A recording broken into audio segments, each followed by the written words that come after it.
என்னமோ நடக்குது கதையில் அப்படிங்கிற மாதிரி தான் வந்து சிறகடிக்க ஆசை சீரியலில் அப்பப்போ நடக்கும். மெயினான ட்ராக்கை விட்டு ஏதாச்சும் போர் அடிக்கிற ட்ராக்கில் கொண்டு போயிடுவாங்க. ஒரு வாரத்தில் 2 எபிசோட் டு 4 எபிசோடு வந்து பார்த்திங்கன்னா வந்து இப்போ முத்து குடிச்சிட்டே இருப்பார். அவருடைய குடி போதையிலேயே வந்து அவரை காமிச்சிட்டு இருப்பாங்க. அப்படியே வந்து அந்த கதையை கொண்டு போகிறதெல்லாம் கொண்டு போவாங்க. ஆனால் ஒரு விஷயம் உண்மையை பாராட்டணும். யூஸ்வலாக ஒருத்தங்க குடிச்சிட்டு வந்தாங்க அப்படின்னா மிகைப்படுத்தப்பட்ட நடிப்பு நடிப்பாங்க. ஒரு மாதிரி என்னடா அப்படின்னு சலம்பிக்கிட்டு இருப்பாங்க. அந்த மாதிரிலாம் இல்லாமல் இயல்பாக ஒருத்தர் குடிச்சிட்டு வந்தால் எப்படி இருக்குமோ அந்த மாதிரி தான் வந்து முத்துவுடைய நடவடிக்கைகள் பல நேரங்களில் இருக்கும்னு வச்சுக்கோங்க.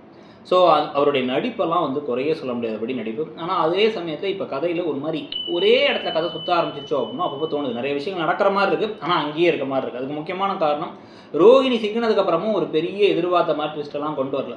ஆனால் அங்கங்கே லைட்டாக அவங்களோட வில்லத்தனங்கள் எட்டி பார்க்குற மாதிரி மட்டும் கொண்டு போயிட்டு இருக்காங்க. இன்னொரு பக்கம் மீனா இன்னுமே வந்து இந்த வீட்டுக்கு வேலை செய்கிற ஒரு பொண்ணாக தான் இருக்காங்க. இந்த பொண்ணை நாளைக்கு மிஸ் பண்ண போகிறாங்க அப்படின்னா அது வந்து ரோகிணி ஒருத்தவங்களை சமைக்க கூப்பிட்டு வந்து அவங்க சாப்பாடு சரியில்லைன்னு சொல்லிட்டு சமைக்கிறதுக்கு ஆள் இல்லையே. நம்ம இதுக்கு முன்னாடி சமையல் செஞ்ச பொண்ணை வந்து அனுப்பிட்டோம், புதுசாக வந்த பொண்ணு சரியில்லை, திருப்பி அதே பொண்ணை சமையல் செய்ய கூப்பிடலாம் அப்படிங்கிற மாதிரி தான் இருக்கே தவிர முத்து என்னதான் வந்து என் மனைவி வேலைக்கார பெண் இல்லை அப்படின்னு சொன்னாலும் கூட அதே தான் இங்கே நடந்துகிட்டு இருக்கு. அப்போ இப்போ மீனாவை திருப்பி கூட்டு வந்ததுக்கப்புறமா திருப்பி வந்ததுக்கப்புறம் இப்போவாச்சும் அதுக்கு ஒரு மாற்றத்தை கொண்டு வரணும். அதே மாதிரி ரூம் கிடையாதுங்கிறது அங்கேயே நிற்குது. ரோகிணி மாட்டலை. சீதா முந்தானத்தை வந்து கல்யாணம் பண்ணாங்க, அவங்க நாளைக்கு அடுத்த நாள் மாட்டிட்டாங்க.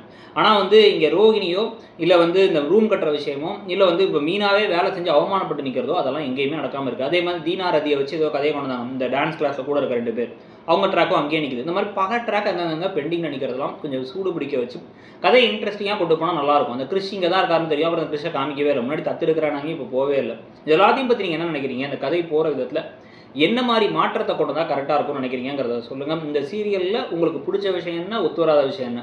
இந்த கதையில் அண்ணாமலை தான் வில்லன் நம்ம ஒரு தடவை சொல்லியிருப்போம். அதை பற்றி உங்களுடைய கருத்து என்னங்கிறதெல்லாம் சொல்லிவிட்டு அப்படியே இடம் பொருள் சேனலையும் மறக்காமல் சப்ஸ்கிரைப் பண்ணிவிடுங்க. தேங்க்யூ.